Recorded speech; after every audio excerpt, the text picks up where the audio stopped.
నమస్తే నేను Priya welcome to VN voice of nation. వర్షం మాటున కాలుష్య జలాలు పంట పొలాల్లోకి లబోదిబోమంటున్న రైతులు. సంగారెడ్డి జిల్లా గుమ్మడిదల మండలం బొంతపల్లిలో గత రాత్రి కురిసిన భారీ వర్షానికి నల్లకుంట చెరువులో భారీగా చేరిన వ్యర్థ జలాలు. నల్లకుంట చెరువు పూర్తిగా ఎర్ర చెరువుగా మారింది. చుట్టుపక్కల ఉన్న వందల ఎకరాలలో పంట పొలాల్లో ఎరుపు రంగు నీరు. బొంతపల్లి పారిశ్రామిక వాడలోని హెటీరో డ్రగ్స్ యూనిట్ 1 నుండి యథేచ్ఛగా వర్షం మాటిన కాలుష్య జలాలు చెరువులోకి వదిలారు. గత రాత్రి వదిలారు. చెరువులో నుండి పంట పొలాలకు కాలుష్య నీరు, రంగు నీరు పంట పొలాలు నిండిపోయాయి. గతంలో ఇదే కాలుష్య జలాలు చెరువులో నీరు తాగి గేదెలు, చేపలు మృత్యువాత పడ్డాయి. హెటీరో యూనిట్ 1 పైన గ్రీన్ క్రిమినల్ కేసు నడుస్తూ ఉంది. పరిశ్రమ వాళ్ళు యథేచ్ఛగా కాలుష్య జలాలను వదులుతూనే ఉన్నారు. రైతులకు నష్టం జరుగుతూనే ఉంది. రైతు మంగయ్య మాట్లాడుతూ, ఈ కాలుష్య జలాల వల్ల నా పంట మొత్తం నాశనమైంది అని కలెక్టర్లు, అధికారులు వెంటనే స్పందించాలి అని, రైతులను ఆదుకోవాలి అని కోరారు.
చూడుర్రి, మా దోమడు గ్రామం బొంతపల్లికి సంబంధించిన హెటీరో డ్రగ్స్ కంపెనీ కింద నల్లకుంట చెరువు అని ఉంటుంది. అది ఎర్రకుంటగా మారి ఇగో పచ్చని పొలాలలో, ఈ పొలాలలో ఇసొంటి కలర్ నీళ్ళు, ఇంత కెమికల్ వాసన వస్తుంది. కలెక్టర్లకు ఫిర్యాదు ఇచ్చినాము, పీసీబోలకు ఫిర్యాదు ఇచ్చినాము. అయినా సరే ఎటువంటి స్పందన ఉండలేదు. వాళ్ళని కూడా కొనేస్తుర్రు, పైన ఎయిర్పోర్ట్లను కూడా కొనేస్తుర్రు. ఇసొంటి గ్రామంలో బతుకుతున్నాము. ప్రతి ఇంట్లో ప్రతి ఒక్కరికి 2 రోగాలు, 3 రోగాలు ఉన్నాయి.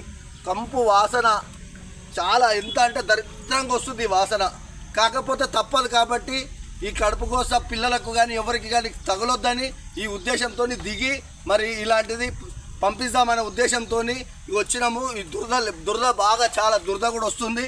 దయచేసి ఎక్కువ మాట్లాడలేకపోతున్నాం, ఎందుకంటే చాలా కంపుగా ఉంది, వాసన కూడా చాలా ఘోరంగా ఉంది. కాబట్టి దయచేసి ఈ కలెక్టర్లకు, వీళ్ళకి అందరికీ చూసి గమనించగలరని కోరుకుంటున్నాను.